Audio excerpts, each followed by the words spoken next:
Okay, welcome everybody. Thank you for joining us today. In the hot seat, we have James House and also Jenny Moore.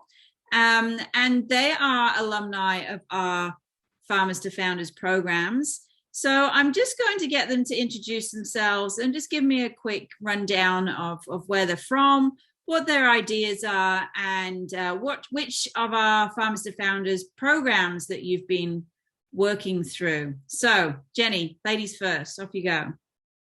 Hi Claire, well thank you. My name's Jenny Moore from the Wimmera Grain Store. Our family farm is located at Racanya, up near Horsham in northwestern Victoria, which is about 3.5 hours drive from Melbourne. I've been fortunate enough to participate in 2 Farmers to Founders program. Initially the Ideas program, which we did early in 2020. And then I was fortunate enough to go on and do your boot camp program, which I confess we've got a lot out of both programs and couldn't thank you all enough. Thank you very much. No, it was great to have you. So James, tell me a little bit more about yourself, where you're from and what your idea was. Hi Claire. Yes, so third generation family farmer in Western Australia, just north of Mora. And yes, I was part of this year's Ideas program with, I think it was 12 others. And yeah, it was great.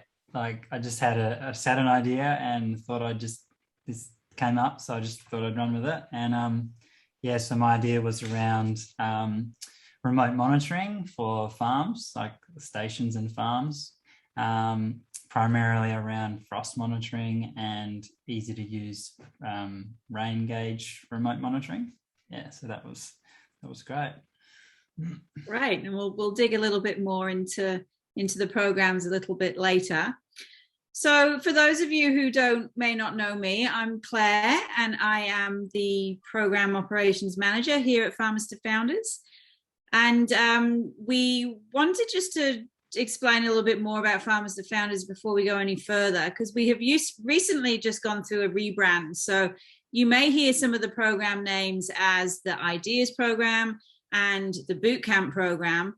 However, we've rebranded those into a few different names. So today we're going to talk about the Hatch program, which is really that early stage Ideas program, which used to be called the Ideas program.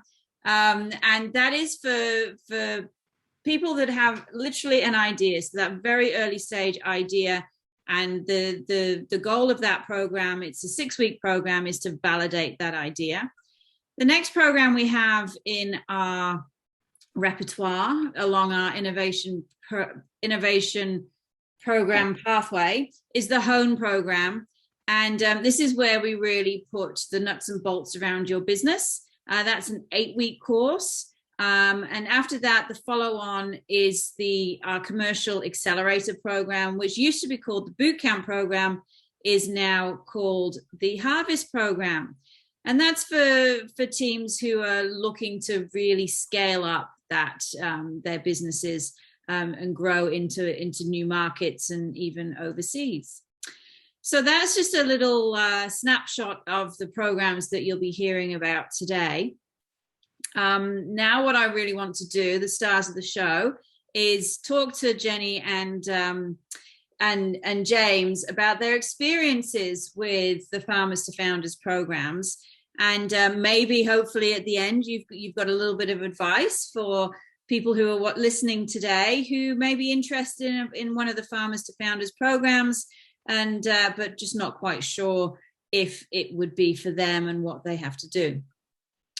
So I'm going to kick off with you, Jen. You have, your journey has been great. Now you've participated in both the Ideas and the Bootcamp program.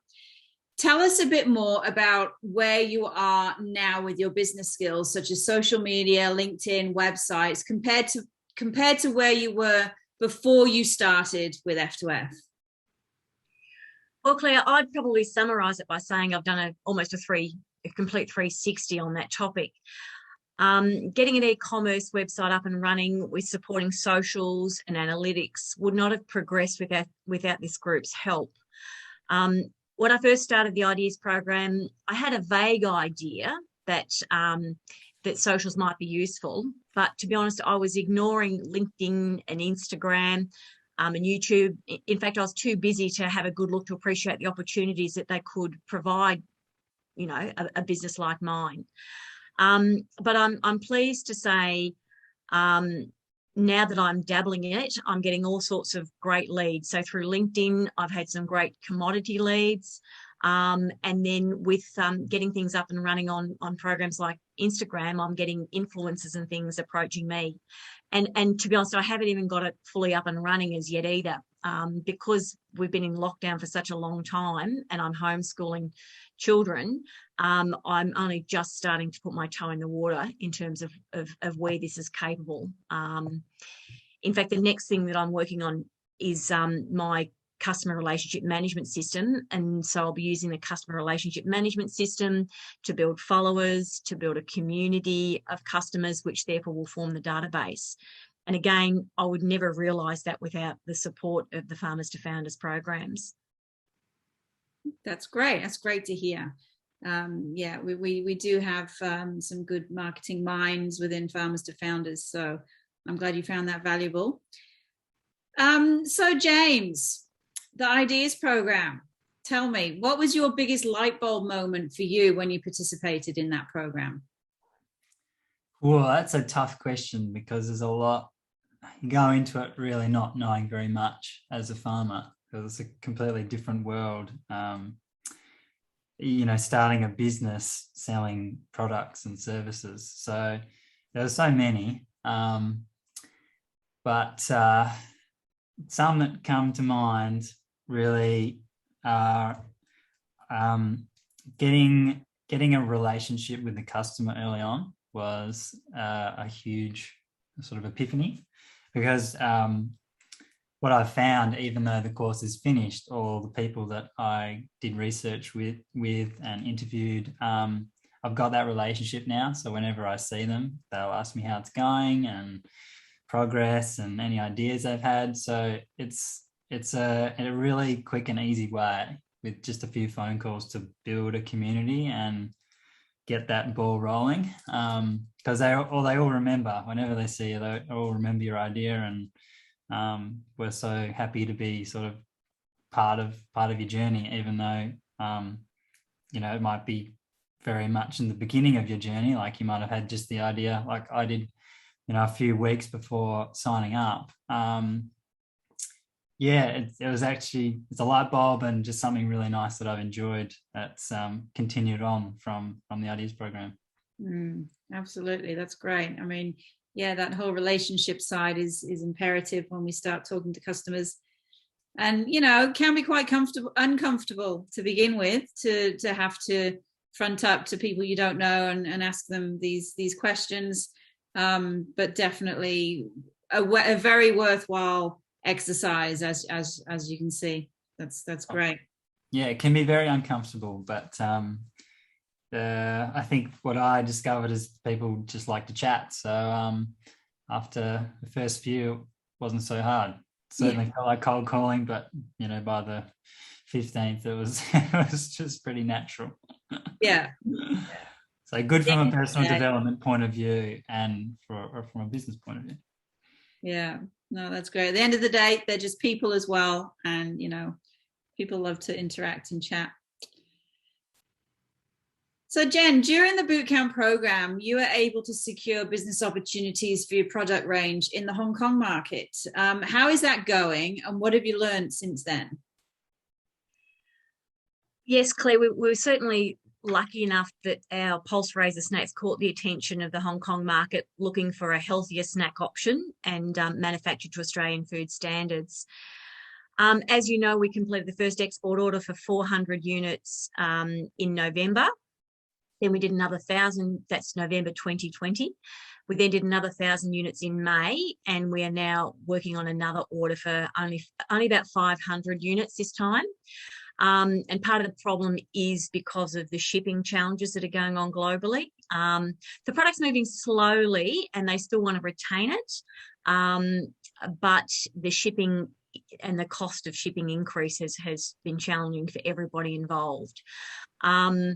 But look, as we discovered in the ideas program, and then I also believe you've got another program as well. The opportunities in Asia are massive, with 2/3 of the middle class population forecast to be Asian in 2030. I still think it's a great place to be, and certainly we wouldn't have progressed this far with the opportunity in Asia if it wasn't for Christine Pitt's help and Farmers to Founders introducing us to a few people that helped us get us over the line. No, that's good to hear. Yeah, I think it's essential with export at the moment is just like you say, just keep it bubbling along, so you can always stay front of mind with your customers overseas as well as here. I think those that pull out of a new market very quickly, they lose that trust and that the momentum with the customers. So no, that's a really good way to go. You're spot on, Claire, because we do have a great relationship with the people in Hong Kong. So I think we all want to retain it. And there's such opportunity to develop other products as well, to go into that market. And pulses are something that's fairly new over there too. So, takes years to develop. So yes, you're right. Don't throw it away. Exactly. You'd throw it all away too quick. All that work that you've done over those years. It's just a shame. It's a real shame, a lost opportunity for not to keep that going, because it will bounce back. Export will bounce back, and then you'll be able to leverage that.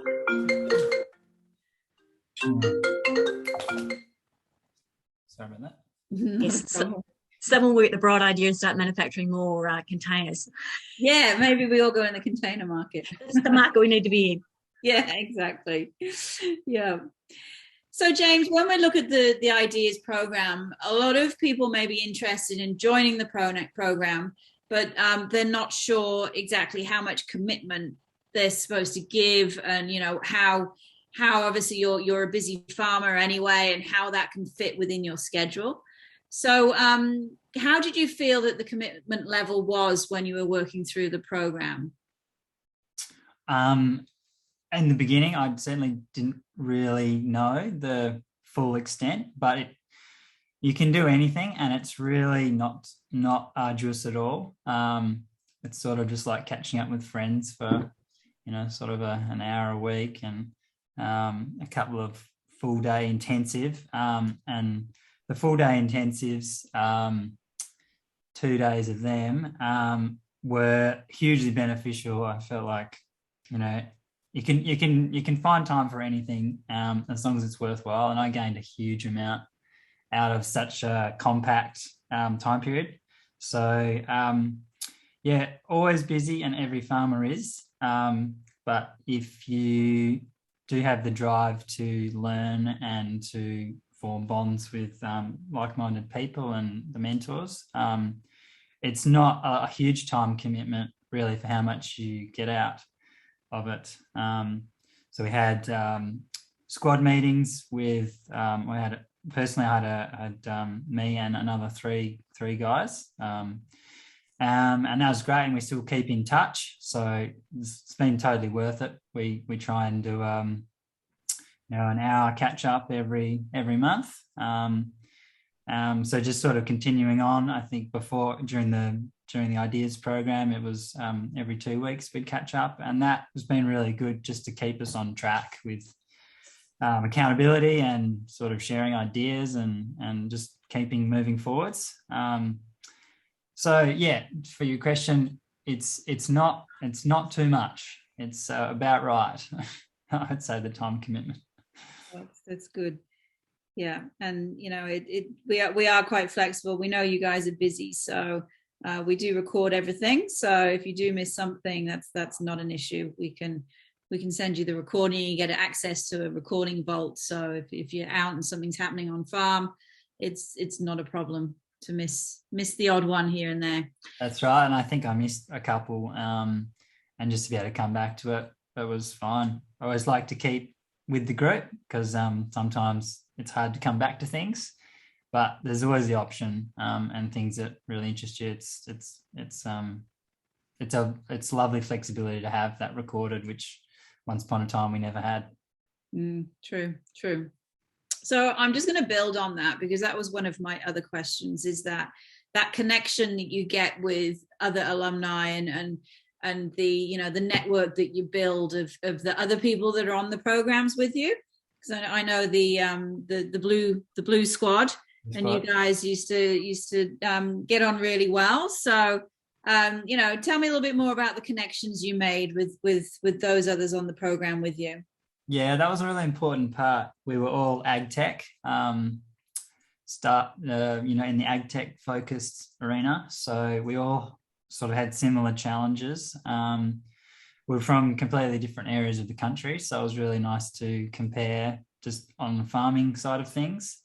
And we had different skills as well. So I had sort of an electronics background, and one of my teammates, Craig, had a programming background. So and the other guys had skills too in different areas of ag tech and farming. So it was really nice to be able to share. And just for that encouragement and camaraderie, it's really key, because anything like this or starting any new venture, it's always tricky and there's always ups and downs. So to have people going through it at the same pace and stage was really valuable. Yeah, and yeah, I really enjoyed it. Getting that knowledge that there's a lot of books on lean startup, and there's heaps of info out there, but to do it in a group, it's a much more efficient way of starting up something. That's what I'd say. Much more efficient than trying to do it all yourself, which is a lot harder. Yeah, exactly. And lonely, and very lonely. It can be very lonely. It can be very lonely. It's good to have other people to bounce off and keep you accountable. That's good. 100%. And we try to keep each other accountable, which is good. So and I think it's been working. We've and like if we don't meet our goals, well, it's really only ourselves that no one's gonna do anything, but it's always nice to say, oh, I'm gonna try and do this, and then feel really good when you come to the group call and say, yep, done it and it worked really well, or done it and I need some guidance of what do you reckon went wrong. Very valuable. Yeah, that's good.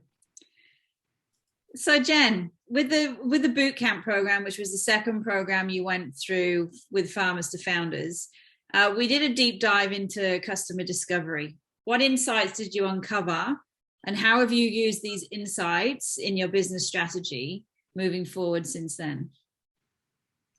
Well, I think I certainly learned in both the Ideas program and the bootcamp program that you can never do too much customer discovery. Before I started with Farmers to Founders, my marketing was heavily focused on the community aspect and not enough on my product and the fabulous things that my product has to offer. So with Farmers to Founders encouragement, I started to deep digger into consumer trends, as well as one-to-one feedback. And from some of that feedback, pulses are not only good for our soil, they're certainly good for us as well. So with that, I've updated all my range of, all the packaging on my natural range of products, as well as my flour at this point with, high fibre, high protein, naturally gluten-free type of messaging. And I've brought it to the front of the pack. I haven't got to the snacks yet, but I'm working on it. There's also a desire for environmentally friendly packaging. So now my natural range is in a resealable, recycled pouches. The snacks are probably a little bit trickier because while the consumer market is saying that they want environmentally friendly packaging, because it's a snack product, you need to keep it fresh. So I've got a conflict between what the Australian consumer is wanting versus what the Hong Kong consumer is wanting. So the Hong Kong consumer likes the current packaging, which can be resealed so they can nibble and reseal, but of course it's not very environmentally friendly. So I've got a bit of work to do there in terms of, how to evolve the packaging from there. But I'm certain with more customer research, I'll get to that. then I think the other thing too is there's such a strong desire for consumers to know where their food is from. This has led me to set up a YouTube channel.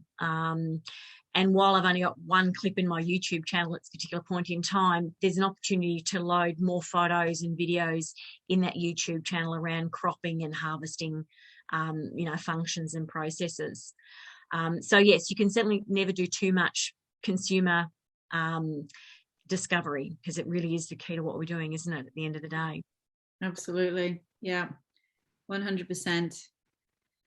So they're really great insights that you've dug up over the program, and good to see that you are able to leverage that and use them moving forward. So as a grains grower, what advice do you have for those who may be interested in joining one of our programs? Well, I've been dabbling in the added value space for some time now. And all I could say is I wish I had met this group 5 years ago, because it would have saved me a lot of time and money. As I mentioned earlier, the introduction to the network of subject matter experts, not to mention, just the knowledge that people like yourself have, and the other principals in the business have, it's invaluable to tap into. I would never have got the Hong Kong opportunity over the line if it wasn't for Christine introducing me to an established lawyer who could help me give advice on the agreement to go into Hong Kong. And I think I would have struggled to really nail the customer discovery piece if it wasn't so strongly enforced through farmers to founders. I'd be still struggling to come up with a decent customer value proposition, without a doubt. And I think, Claire, the story of many, many years ago with some of my earlier projects, and James, you'll like this. So some of my earlier shelf-ready projects, such as some flour I developed, didn't go anywhere. So I ended up feeding it to the sheep, and it was a $13,000 investment that ended up as sheep feed. So yes, you can certainly save a lot of time and money by engaging in programs like this. Yeah, absolutely. Sheep would have loved it. Oh, they did. Yeah, happy. Yeah, but don't tell my husband, because he didn't like it. Oh, that's great. So, James, so with your idea and everything that you've learned through that program, what's next? What's next for your idea, and is there anything that you have on your radar as far as next steps? Next steps. For me, I like to get a product that really ticks all the boxes, and I'm not quite there yet. So having done a lot of the validation through the ideas program, I felt fairly confident in investing a bit and trying to make a good prototype. So I've been doing that. It's always hard being a farmer, because there's a lot of other things that are probably more pressing, but there's plenty of time at night to do things if you're willing. So I have been developing a prototype and testing out various things. And my ideas have changed a lot, just still talking to people, still doing a little bit of customer discovery, listening to people, just what their problems are that just naturally come up in conversation. I think, oh yeah, well, I could add that, fix that. Should think about that. So it's evolving. And I don't like to rush things too far. It takes to develop an ag tech solution that fits really well. Farmers need something that fits really well. It's robust. It's easy to use. It's like carefree. Takes a lot of thinking and playing around with technology till it's just right. So that's what I'll be doing probably for a fair few months yet. But in saying that, it's been fun, and I'm enjoying it, and learning a lot as I go. So who knows? Probably, like I hear a lot, do a 360 often. So I've started in one direction. We'll see where I end up in a few months. Might have come back to the same idea that wasn't so bad, or that sort of thing. So yeah, that's a long answer. Basically, yeah, more prototype building and customer discovery along with it. And that's okay. It's okay to pivot. That's the whole idea of that early stage ideas validation process, is that once you start doing your customer discovery, your customer is not who you think it is, or your product doesn't have few things that you need, and it's okay to go back and start again and look at it from a different angle. And that's what we're trying to do, is just to expand your thinking, so you don't go down the wrong track and spend a lot of money on a product and I have to feed it to the sheep, for example. Nobody wants you to do that. Go and do that. No. And I'm quite lucky working in the industry on a farm, so having friends who have all the same problems that I'm trying to solve for and have myself. I feel lucky to be quite close to the customer and to the problem that a lot of other companies don't have in different areas, so and in different markets, not so close. So yeah, I feel quite lucky to be able to iterate fairly quick and get good feedback, which is the whole sort of idea behind lean process and lean startup. Sure is. So Jen, what about you? What's next for your business? What are your goals for 2021 and how are you going to achieve them? Okay, well, I've got a couple of exciting projects going on, Claire. So I've got a couple of new products that are coming on. So I'm just about to launch our first pantry-friendly, quick-to-prepare falafel mix. So it's just one of those, keep it in the pantry, add a bit of water, mix, make your little balls and pop it in the fry pan. So again, we're targeting the healthy-minded consumer and the busy mum, because you could use it as an after-school snack, or if you're just plain busy, you pop it in your pita roll with a bit of salad and there's dinner, not to mention putting a little bit of hummus on it. Not that I'm giving another chickpea product a plug.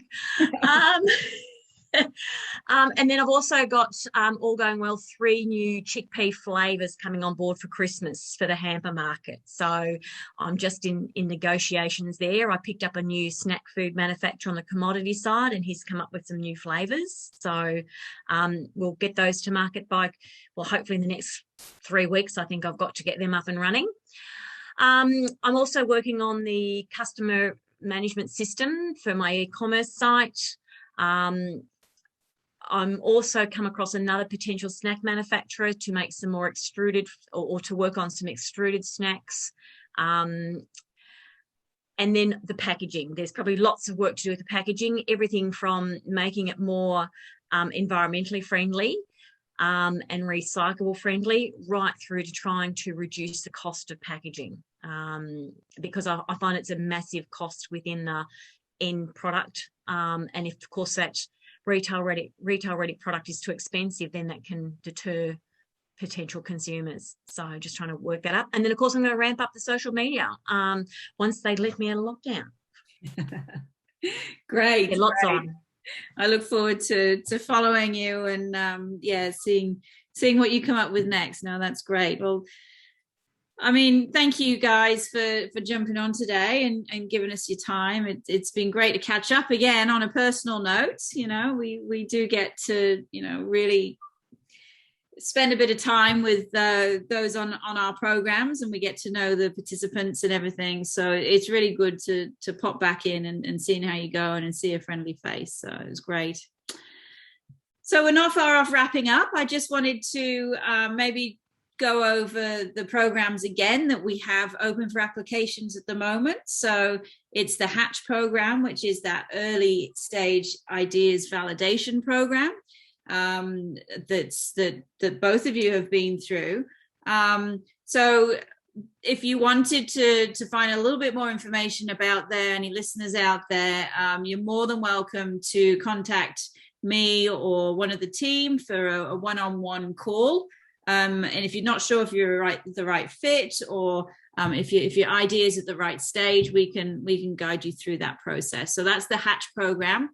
Applications are open for a couple of more weeks on that one, and we also have a new initiative going out around that Hatch program. Is that we're offering a $1,200 giveaway to the best idea that comes in that application. So the top five ideas that come in through the applications for the Hatch program will actually get to pitch in a F2F pitch competition, and the winner of that pitch competition also gets automatic entry into the Hatch program, which is valued at $12,000. So it's definitely worth, if you or anybody you know of or who's listening today has an idea, to put in an application, and you could be a little bit richer from it. Let alone developing that idea and possibly going further into commercializing it, and who knows what else. The second program we have for applications open at the moment is the Harvest program. So that's our old bootcamp program. And that's for those businesses that already have that MVP. You've got customers, and you just want to get some help and some mentors and some accountability to grow and scale up that business. And there's a lot of options of inclusions of what you get with the Harvest program. And if you pop onto the website, the F2F website, we can direct you to that as well. So we're happy to have you in our ecosphere, and there's lots of different ways that you can engage with Farmers to Founders. So I think that's it, guys. I think we're going to wrap it there. So thanks again for your time, and hopefully we get to see you face to face this year. I know last year we had to do everything virtually, but I'm pretty sure we're going to try and pull you all together at some point during this year. So that'd be great. Get to see you all. Hopefully we all had that double jab. Yes. When we can all travel. All right, then I'll say goodbye, and thank you very much again, and take care. Thanks, Claire. Thanks, James. See you.